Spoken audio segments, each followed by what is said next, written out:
Hello everyone, কেমন আছো সবাই? আশা করছি খুব ভালো আছো, আমরাও ভালো আছি। সকাল থেকে রান্নাবান্না শুরু করে দিলাম। আজকে ছেলের শরীরটা একটু হলেও ঠিক আছে, জ্বরটা আর আসছে না। তবে যে আজকে একটু ডাক্তার দেখিয়ে আসবো, তাই জলখাবারটা বানিয়ে একটুখানি জোগাড় আছেই কালকের থেকে। বেশি কিছু রান্না করব না, ভাতটা আলু সিদ্ধটা করে বেরিয়ে যাব ডাক্তার দেখাতে। তো এখন আমি আলু পটলের একটা চচ্চড়ি বানাচ্ছি। এটাতে দিয়ে দিলাম একটু পাঁচফোড়ন, আলু পটল ঝিরিঝিরি করে কাটা, আর সাথে দিলাম একটা টমেটো।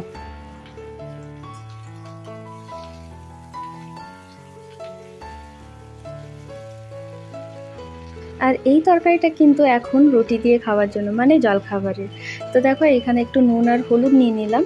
তো নুন আর হলুদটা দিয়ে একটুক্ষণ ভেজে নেবো, তারপর দেবো বাকি মশলাগুলো।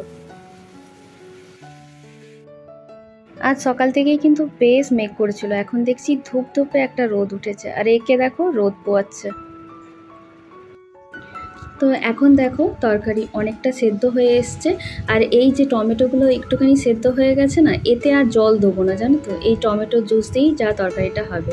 এরপরে দিয়ে দেবো বাকি করে রাখা মশলাটা, যেটাতে আছে একটু লঙ্কা গুঁড়ি, ধনে গুঁড়ি, জিরে গুঁড়ি, আর সাথে দিয়েছি একটু কিচেন কিং। এভারেস্টের কিচেন কিংটা দিলে না খুব সুন্দর টেস্ট আসে। তো সেই সব ড্রাই মশলাগুলো আমি দিয়ে দিলাম। এবার এই যে টমেটো জুসটা বেরিয়েছে, এর সাথে বেশ ভালো করে এটার আলু আর পটলের সাথে না মাখা মাখা হয়ে যাবে।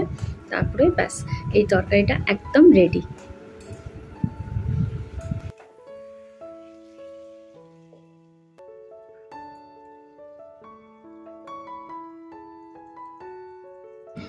তো হয়ে গেছে এই সবজিটা।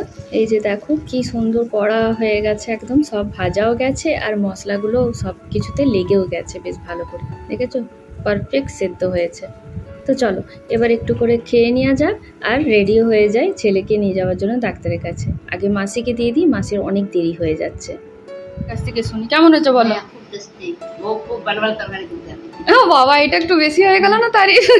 বেশি না, সত্যি বলছি। আচ্ছা, খাও। ঝাল হয়েছে আজকে? হ্যাঁ, ঝাল। তো দেখো এখন ঘড়িতে বাজছে দুপুর 12টা 20। 12:30 পৌনে একটা করে বেরোবো আমরা ডাক্তারের কাছে।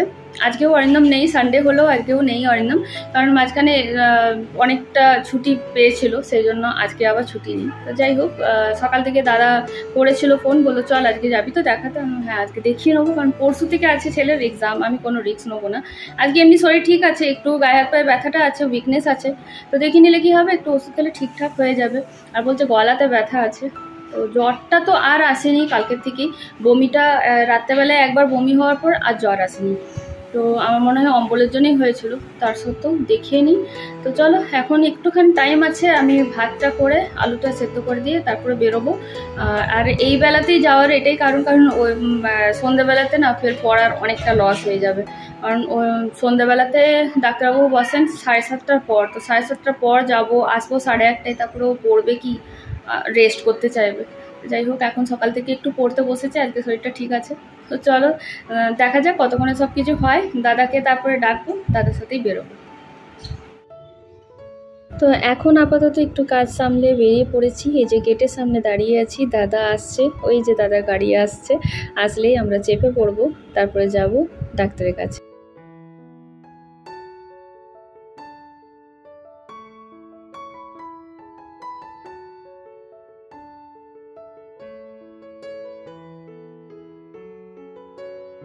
তো এখন দেখানোও হয়ে গেছে ডাক্তার, আর ওষুধ কেনাও হয়ে গেছে, আর বাইরে দেখো খুব ভালো মতন বৃষ্টি নামিয়েছে। তো এই যে 1:45 অবধি, 1:45 না 2টা বাজতে চলেছে, আসলাম বাড়ি। এই যে এই হচ্ছে 1 পটলা ওষুধ, আর এখানে হচ্ছে প্রসাদ, মা পাঠিয়েছিল দাদার হাতে। চলো খাবার দাবার খেয়ে ওষুধ স্টার্ট করো। আজকে যেহেতু গুরু পূর্ণিমা, সেজন্য এই যে মা একটুখানি ভোগ চাপিয়েছিল, সুজির ভোগ নাড়ু গোপালকে, সেটাও পাঠিয়েছে, আর ফল প্রসাদও আছে। তো গুরু পূর্ণিমার সবাইকে অনেক শুভেচ্ছা। চলো আগে প্রসাদটা খেয়ে নিই। তো এখানে দেখো ডাল একটু বানিয়েছিলাম, আর কালকের ভেন্ডি পোস্তটা আছে, আর একটু আলু সেদ্ধ করেছি, ভাত করেছি, আর এই যে লাউ ঘন্টটাও একটু আছে, সেটাও খেয়ে নেবো। তবে ছেলেকে আলু সেদ্ধ ডাল ভাতই খাওয়াবো।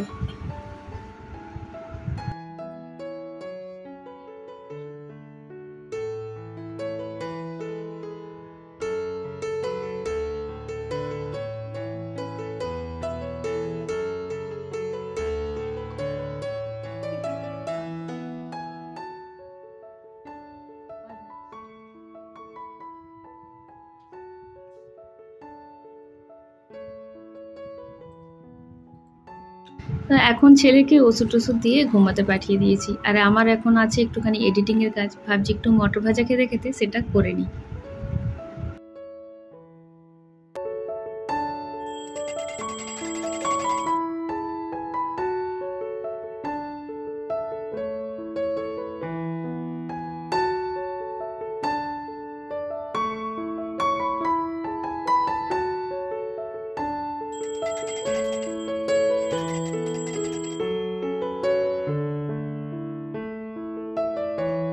ছেলে আজকে সারাদিনই কিছুই ভালো করে খাচ্ছে না, তাই বিকেলবেলায় ভাবলাম একটু ব্রেড স্যান্ডউইচ এই টাইপের বানিয়ে দিই। এইরকম ব্রেড স্যান্ডউইচটা না বানিয়ে দিতাম ওকে টিফিনে, আরও খুব পছন্দ করেই খেত।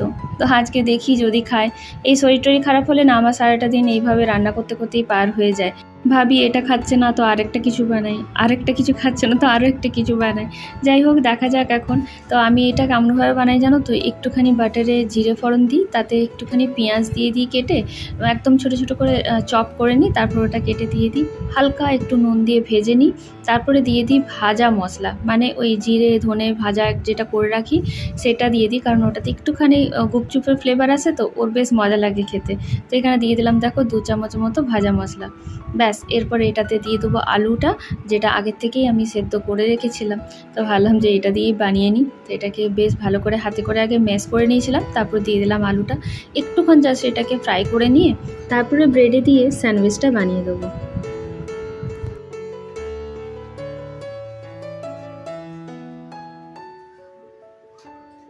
আর এটা যখন ফার্স্ট টাইম বানিয়েছিলাম জানো তো, তখন শাশুড়ি মাও ছিলেন, আর খেয়ে নিয়ে বললো যে দারুণ হয়েছে জানো, এত হ্যাপা করে বানানোর থেকে এই সিম্পল তরিকাতে বানানোটা বেশি ভালো হয়েছে। আর সত্যিই কিন্তু আমিও খেয়ে দেখেছি, এটা বেশ টেস্টি লাগে খেতে, তোমরাও ট্রাই করে কিন্তু দেখতে পারো।